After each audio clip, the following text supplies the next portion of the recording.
Hey everyone, welcome back to the Speak Up Erika podcast. And I just wanted to take some time and say thank you to everyone who has been listening to my episodes, has been supporting me, sharing my content, and just being really supportive and awesome. I really value and thank you and appreciate you. I hope everyone is safe and doing well. In this episode, I kind of wanted to do a solo episode about sadness. I feel that a lot of people associate sadness with negative perspectives, I guess. If someone is sad, you question why are they sad? And you shouldn't be sad. There's so many things to be grateful about. You should be happy. Sadness is something that you shouldn't be feeling. But I don't think that's the case, of course. We all feel sadness at one point. It's okay to be sad. Your feelings are valid and it's okay to feel the way that you feel. I think we do have to go through sadness to understand ourselves, to appreciate the happy moments, yin and yang. But I do wonder why being sad and being vulnerable and crying and all those tied in emotions and actions are connected with a lot of negative feelings and emotions. And it may be because when we're sad, something bad has happened to us or we're experiencing, we consider it as a bad emotion. But when we're happy, we don't really ask someone, oh, why are you so happy? Like at their wedding day, for example, if they're happy, then we're like, oh, that's what it's supposed to be. That's what it's meant to be. And if someone was sad at their wedding day, you would definitely be questioning that. I kind of wanted to bring up this topic because I've been feeling sad lately. And I know that since winter is coming, we're lacking vitamin D, with the pandemic still going on, with people still not able to see all their friends and family, interact with them in the way that they used to, not being able to do a lot of things that we were used to during the colder months. And I think hibernating this season is going to be a lot different than we've experienced in the past. And I feel like a lot of us will experience sadness because we're not able to do physical secret Santas with our friends and families, not able to have our grandparents be with us there during Christmas, maybe. Um, so I kind of just wanted to address this emotion and say that it's okay to feel that way. But I think it's also about balance. And although it's okay to be sad, it's important to not stay in that state and simmer in it because it can really eat us up and sink us deeper into possible depression, I guess. I guess that's another thing, differentiating sadness versus depression. I'm not a professional at all with psychology and all this stuff. I'm just sharing from my personal experiences, but um I know that there is a difference with being sad and being diagnosed with depression or having depressive symptoms. Um, I kind of wanted to also bring up this episode because yesterday I was able to have my first therapy phone call session, I guess. And in this session, it was an initial assessment with my therapist, and she asked me some questions to help diagnose what pathway of therapy and treatment we should go through. Um, I did fill an assessment module thing when I signed up. So I filled out like a bunch of questions on anxiety, like previous experiences, depression, and all that kind of stuff. And a couple of the questions that she asked me was like, who am I living with? And then I told her, and then she asked me if I am in a safe environment, in a supportive environment. And I said yes, definitely, I definitely think I am. But then with that I question, yes, it's safe around me physically, but internally, I think creating that safe space in your head is also important to acknowledge. And then, next question that she asked me was regarding the questionnaire I filled out. And it was about like hurting myself in the past. And she asked me about suicide, and I told her yes, I have experienced suicidal thoughts. And then she asked me if I've ever had a plan, and I told her yes, I have had a plan in the past. And then she asked me if I've ever tried to act on it. And I told her no. And then when the phone call ended, I just cried. Of course, there was a lot more context and conversation that went on aside from this this topic of this question.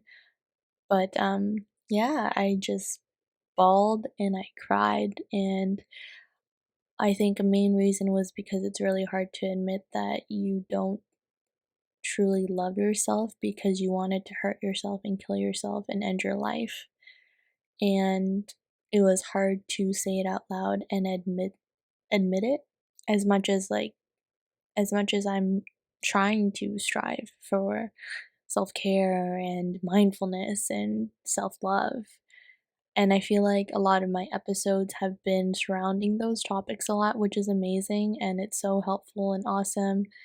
But also to go back and acknowledge the not so great side is also important too.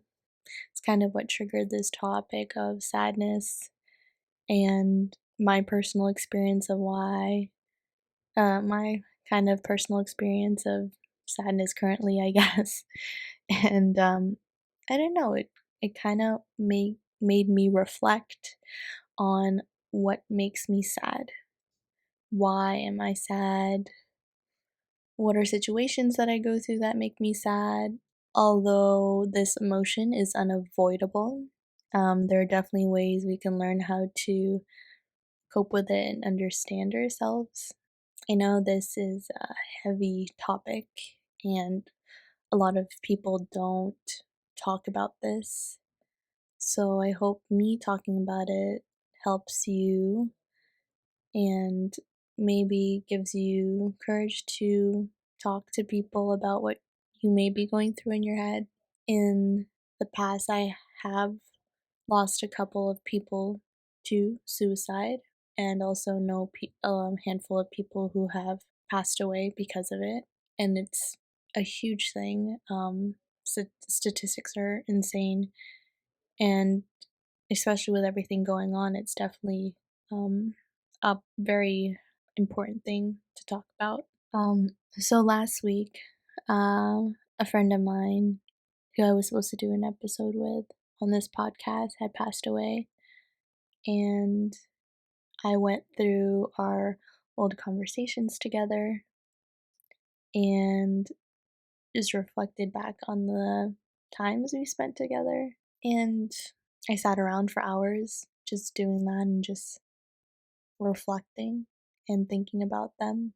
And then I started just crying because why? Why did a beautiful soul have to leave us? You know, that they had so much to live for, and it is sad. It is sad, but to cope with that, I think that being able to reflect on how much light and positivity and how much good memories they brought, what a difference they made, what an impact they made is so important, and so important to think about while coping through the sadness and the loss of someone that you knew, a friend or family or anything like that. And my friend and I was supposed to do a podcast together. So this podcast is dedicated to her. Thinking about her life made me also think about my book and writing about other friends that I've shared memories with where they've passed as well, and sharing sad emotions in those stories. And it's made me reflect back on them as well, thinking about that it always happens around late October, early November when I've had people pass away. And I told my friend recently when she was in the hospital last year around October, November, that I was so scared to lose her and to have another friend pass away because it's been happening for consecutive years. And it's important to tell your friends that you really love them. And I feel like I've tweeted that so many times to tell your friends you love them. But man, like, life is sweet, life is beautiful, and life is hella short. And I don't want to make this episode too sad. So to end off my thoughts and end off this episode on a lighter note, I guess, in a more uh, actionable way, is ways that I cope with sadness. Personal tips, I guess, of how I cope with sadness and how I kind of try to get out of it, although it's good to acknowledge it . So, one of the first ways is when I'm feeling sad, is when I'm feeling sad, all I want to do is just stay in bed and cry all day. And depending on the severity and what I'm thinking about myself that day, one of the first things is just doing one small thing. And that could be just brushing my teeth, you know? Um, you can be so sad that you don't take care of yourself, even if it's just brushing your teeth or taking a shower. So, that is one of the first things that I do when I am feeling sad. And then I think I told my therapist that yesterday, that was one of my coping mechanisms or things that I do when I'm feeling in a depressive state, I guess you can say. And she started sharing about how it's a great thing to do for to connect in the present moment and to connect with your body and to feel different sensations such as water dripping on your skin and to kind of help you ground yourself. So, yeah, first tip, take a shower, brush your teeth. um, then, my next tip is every time I'm sad, I know that we've brought this up in a handful of episodes, and it's journaling. And journaling definitely helps me. It's one of my things that I go to when I'm feeling very intense negative emotions. Um, I will just take out a notebook and just write how I'm feeling. And it's hard because by writing it down, you're kind of accepting your thoughts. And it's hard to accept some of the thoughts that you're thinking about. If it's difficult for you to journal about what you're currently thinking, another tool is just going on Pinterest and searching up journaling prompts of things that you can write about to help release thoughts in your head and things that you may be going through. And then I also love to journal with a really cute pen or a really cute notebook. As much as we never want to use those cute stationery, it's really nice to use it and feel a lot better about, um, feel a lot happier while journaling. Although materialistic things do aid to happiness.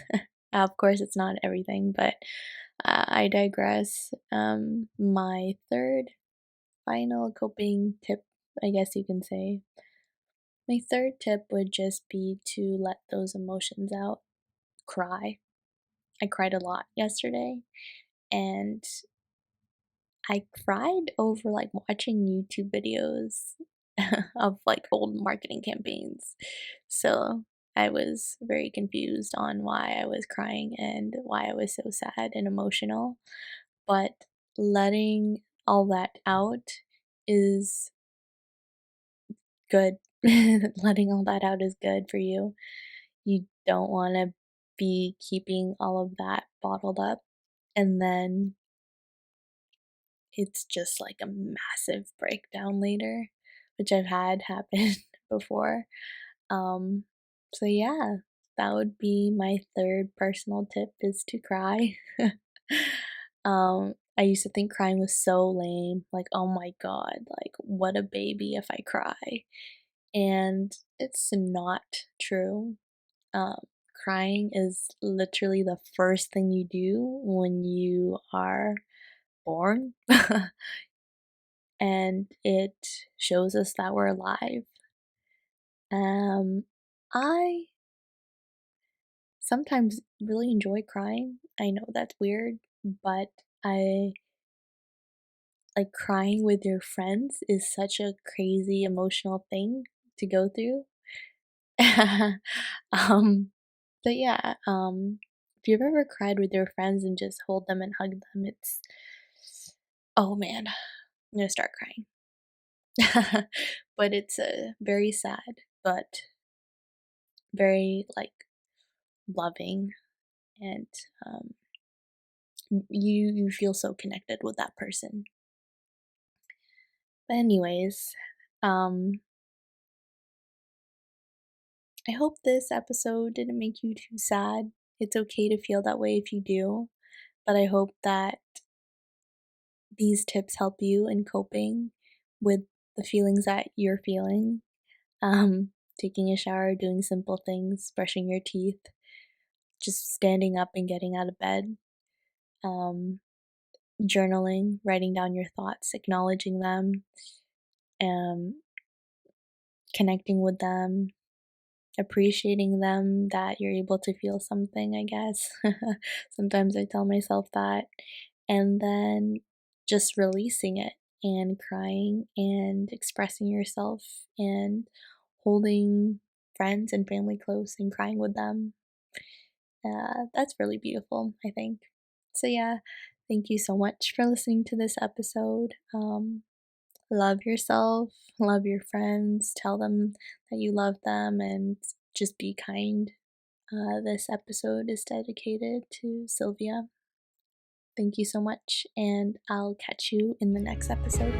Bye.